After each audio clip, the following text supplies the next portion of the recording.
Great, thank you.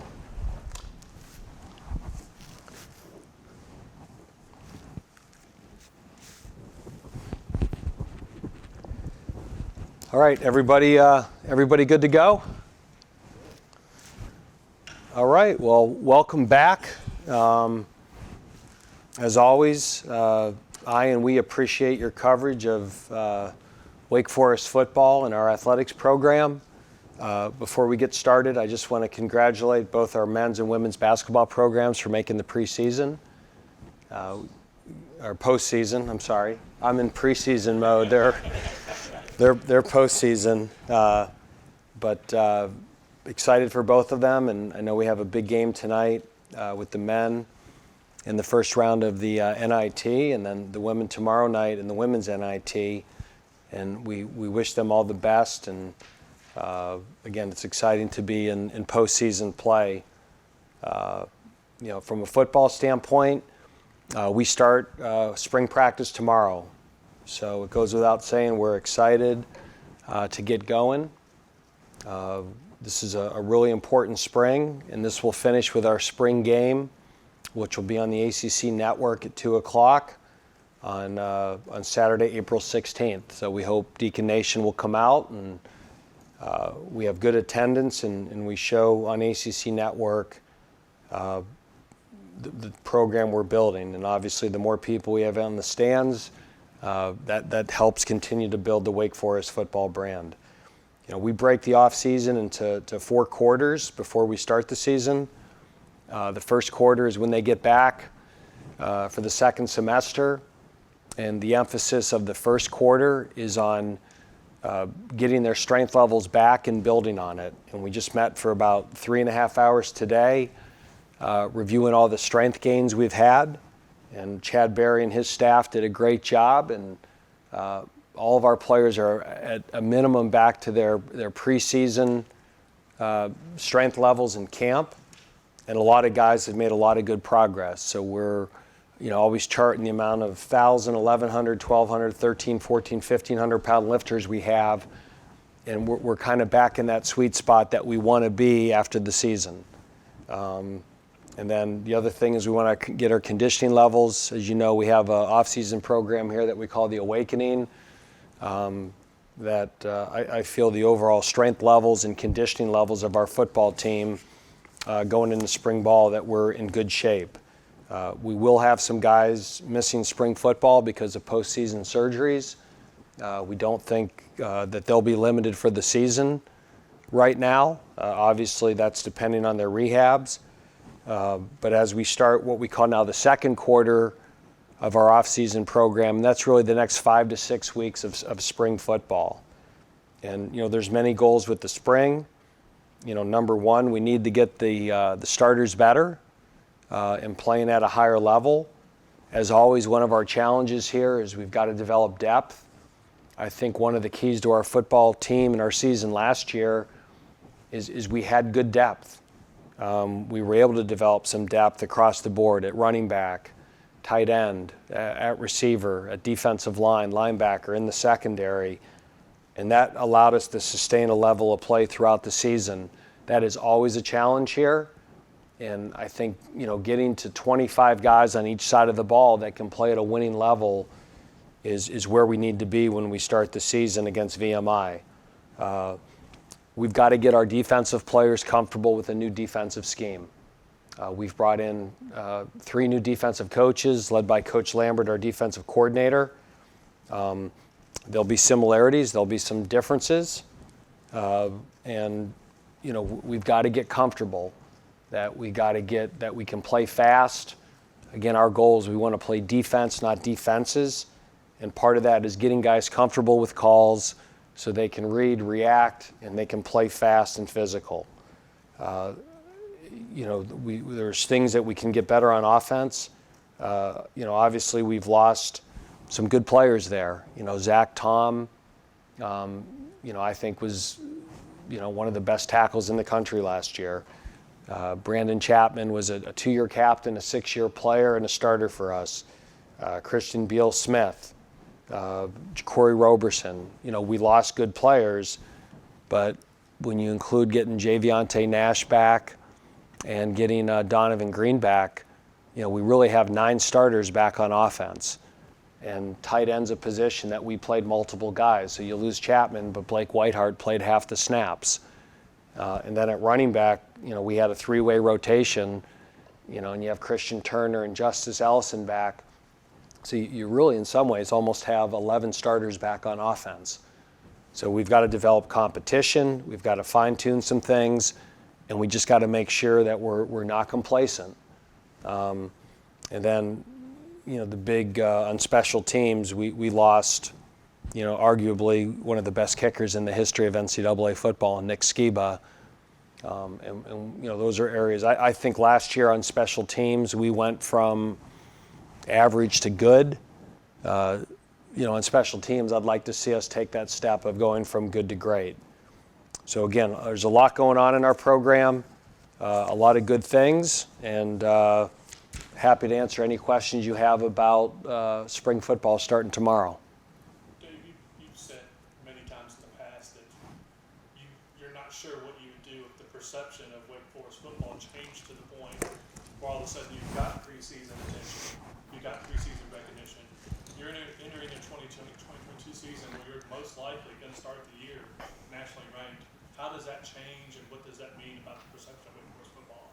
Well, our theme for this year is mindset. And to me, I'm always concerned with the mindset of our football team. We haven't let whatever negative or the approach to people of Wake Forest football when we were undersold affect how we prepare and think about ourselves. And now that we start to get some attention and accolades, we are who we are. We do things the way that we do them. And if we suddenly look at things differently because now people think on the outside that we're good, that probably won't end well for us. Now, we want to be in this position. Part of when you build a program, we want to be a nationally ranked team. We want to be ranked in the preseason. We want that respect. But if it changes how we approach our preparation or our training or our mindset, that won't have a good ending. And how many teams, have that good season, and then the next year they're all of a sudden preseason darlings, and they don't live up to that hype. So we don't want that to be our 2022 season. Our mindset is we're 0-0. We haven't won a game. We haven't gained a yard. We haven't made a tackle. And it's a brand new slate. And like every season, we've got to go out there and prove ourselves. And we'll probably be picked, somewhere in the middle in the ACC Atlantic. So, I think when the preseason polls come out, I'm sure the traditional Wake Forest discount will come into effect again. Let me get a follow-up to that. It's one thing for the coaches to maintain that mindset. How hard is it to keep the players? They're on social media. They see all of the talk and all of the Instagram and Twitter and whatever. How hard is it to keep them that focused? We'll address it. We'll talk about it. At the end of the day, they have to own it. And, let's face it, we all like it when people say nice things about us, right? You always want to believe the nicest thing that's said about you. If, whoever says you're good looking or smart, like you want to hold on to that. And when you have a season like we had last season, there's moments like that you want to hold on to and you don't want to leave because it was so rewarding. And yet, we tell our team all the time that you want to enjoy the moment, but you can't get lost in it. And so we certainly enjoy all those moments we had last year, whether it was, after the NC State game or in the locker room of the BC game or winning the bowl game. And those were great moments. And those moments can never, ever be taken away from the 2021 football team or our football program.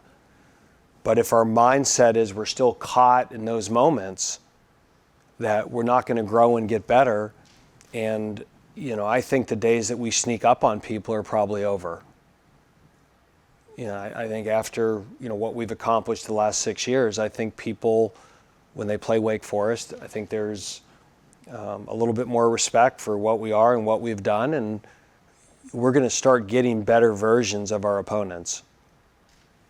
I think a lot of times people come into our game expecting to win, and then they were surprised when they were in a game, and that's allowed us to maybe beat people that didn't take us seriously. And I think those days are over. So I think the challenge just gets harder. Dave, you mentioned some guys who'll be out for spring. Who are those? Well, Rondell Bothroyd had a shoulder procedure at the end of the season, and he's not going to practice this spring. Donovan Green is rehabbing really well, but he'll probably not be fully cleared. We might get him back, maybe the last 2 weeks of spring. Because of playing 14 games and how long our season went, we had some guys with some surgeries that, they're going to miss spring. Malik Mustafa is going to miss the spring. George Sell, Luke Pettibone. Those are all guys that won't be out there this spring. Who else? I think those are Ivan Mora. Yeah, he's not going to be out there this spring. Does it look promising in the fall? Yes, yeah, and he's way ahead of rehab, and again, a lot of those guys just had to have procedures. Michael Frog will be out.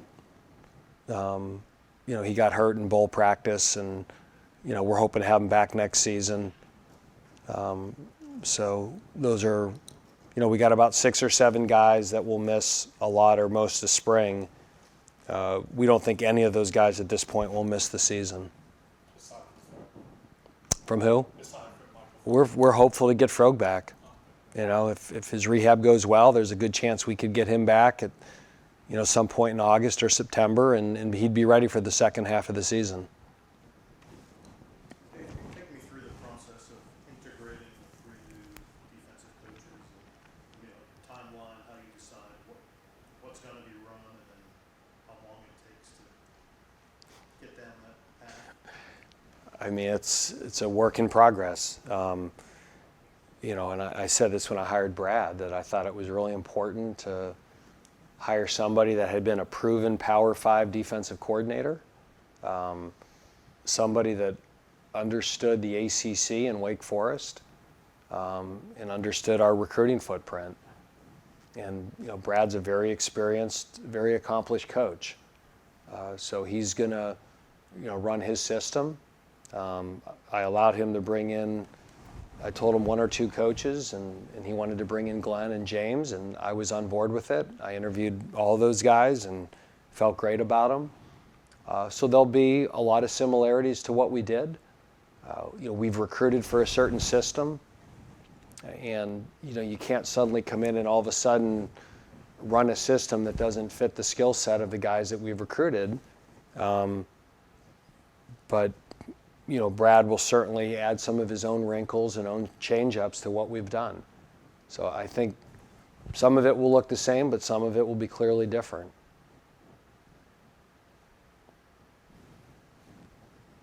Coach, for you, your mindset changed last year coming into this season? I mean, again, it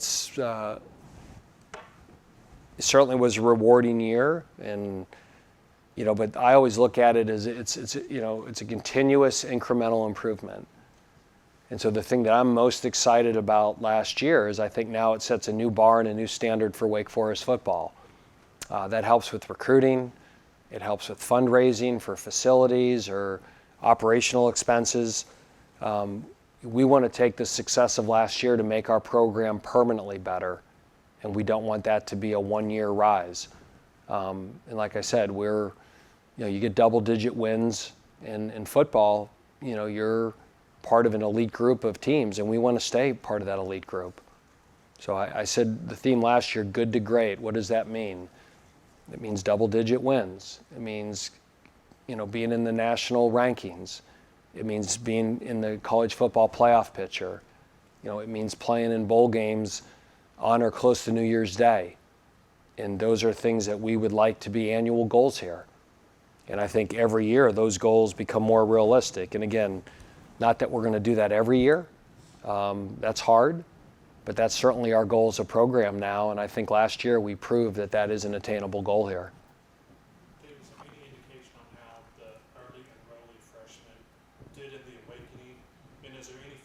group or from the guys that are coming in the summer who you think have a chance to compete for spots on the 2D? You know, Les, I'll probably be in a much better position to answer that question after the spring game. Our mid-year freshmen in the Awakening always struggle. Now, you know, Kobe Turner, he's a grown man. I mean, he came in right away, and he is one of our strongest players already. He really did well in the Awakening. He has meshed with our football team extremely well. Now, he's different. You know, those other guys should be seniors in high school right now. He's a senior in college. So we're really excited about him, and with losing Miles Fox and Suleiman Kamara, you know, that was a position that we felt we needed to add a transfer. And to get a player of his caliber, and, you know, we beat some pretty good schools to get him. And I think he's going to be a really good addition. Now with the 4 freshmen, again, I'll let you know in 5 weeks. At the beginning, you said, this is your quote, this is a really important spring. Is it last year's success that makes this a more important spring, or what is it exactly that makes it really important in your eyes? Well, you know, as much as we have a lot of guys back on offense, I mean, you know, to me, you know, the left tackle position is a really important position, and Zach Tom was a high-level player for us for a lot of years. And even though with Javiante coming back, you have 5 starters back, but, you know, we need our offensive line to stay at a high level. We need to build depth there. You know, for guys like, you know, Zach Vaughn or C.J. Elmanis or Christian Forbes and Nick Sharp. I mean, this is a really, really important spring that we start to build depth at that position, and you start setting yourself up for the future at that position. You know, we lost Zach Tom, and next year we're going to lose 3 more good players. So as much as there's an immediate need in case you get banged up, there's a long-term need that you just lost Zach, and you're going to lose Javiante Nash, Sean McGinn, and Loic Naya. You know, so Michael Juergens is another guy that's going to be out this spring. You know, so I think, you know, developing depth at the O-line and developing the future O-line makes it really important. You know, Ja'Cory Roberson's, you know, had 2 great years at receiver. You know, you have Atorian Perry back, but, you know, we're going to move Taylor Marin and Keyshawn at the slot, and, you know, Jamal Banks and Horatio Fields and Jackson Hensley and Nick Regano. I mean, those guys got to give us depth at wide receiver. You know, we were in great shape for 2 years at tight end. We had 2 high-level players, Brandon Chapman and Blake Whitehart. Now you got Blake. Okay, who else is there? And Michael Froeh's going to be missing it. So, you know, there's 1 or 2 tight ends that are going to have a great opportunity to prove themselves as players. Do they take advantage of it? You know, this is a really big spring for Cam Height and Trey Bowl and other guys in that room. You know, defensively, you know, you lose some good players there, like Luke Masterson. You know, I feel great about Chase Jones, but, you know, Jalen Hudson and, you know, Dylan Hazen and other guys have a real chance to step up and become really good players and develop the depth there. You know, so it's, even though you have starters back, you know, you lost Travion Red, you lost Jasir Taylor. Those guys played a lot of football for us. And, you know, who not just who's the starter, but who become the core special teams guys. So again, we got a lot back, but we also lost a lot.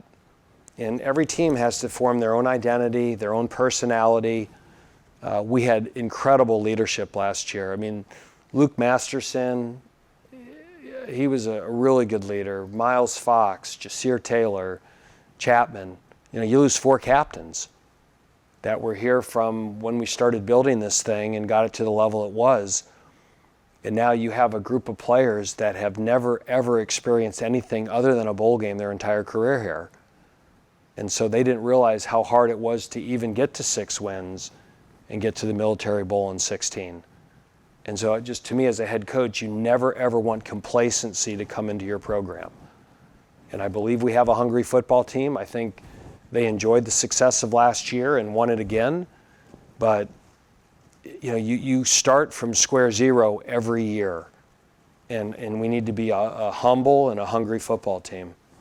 What do you think is Zach's performance at the combine? Did you watch him? I caught glimpses of it. For anyone that's been with Zach, there were no surprises. I mean, he was always an incredible athlete, and I think just as positive was all the feedback we got on the interviews with him, just how impressive he was. I mean, here's a young man that graduated in business and was in our MBA program and started at center and started at left tackle, and he was an incredible player here. I mean, he was an all-ACC player, I think, 3 years.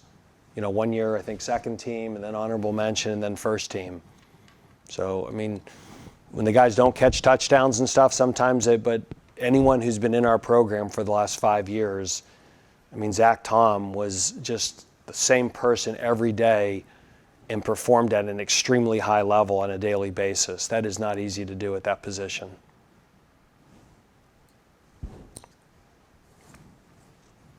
Connor, you need anything?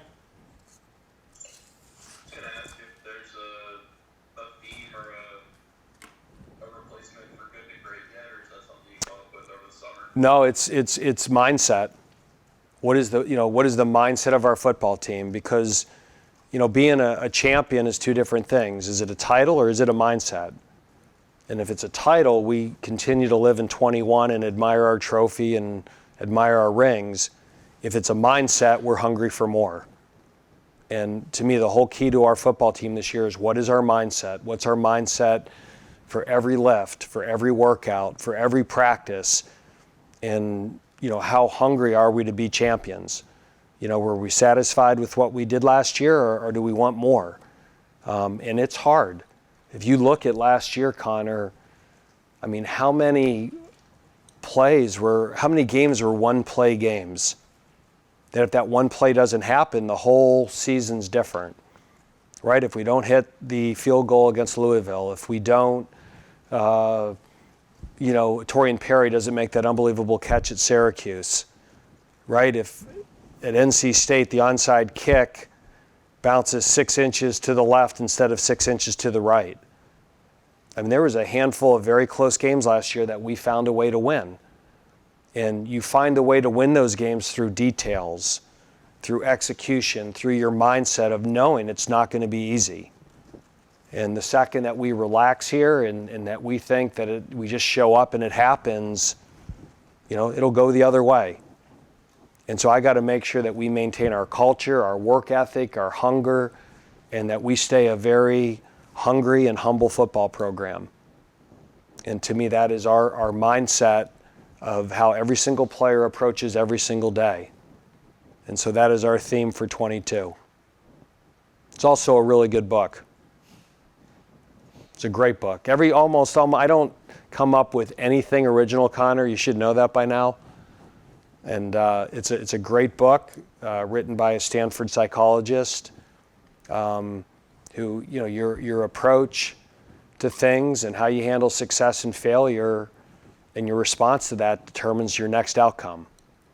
And we want our next outcome to be very successful. Do you cast any part of that book to your team?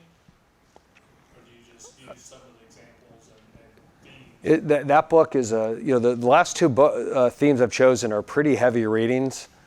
I've listened to 85 to 90% of that book since you recommended it. So. What's that mindset? Yeah, I've I think read that book at least 2, if not 3 times. And, I think there's bits and pieces of it that I share with the team in certain ways that help clarify what exactly it means. But how we handle success, how we react to failure, always having a growth mindset. Those are things I want our football team to take on, that we want to grow, we want to get better.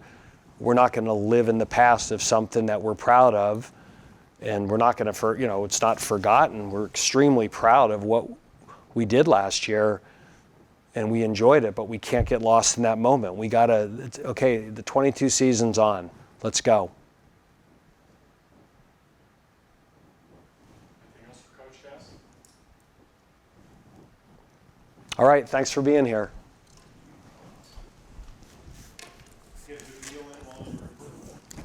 Yeah, lots of good meals. Yep, lots of good meals. Italian, French. My wife picked it all. She did very well.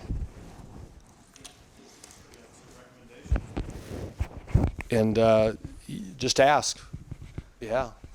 And then just get a slice of raised pizza.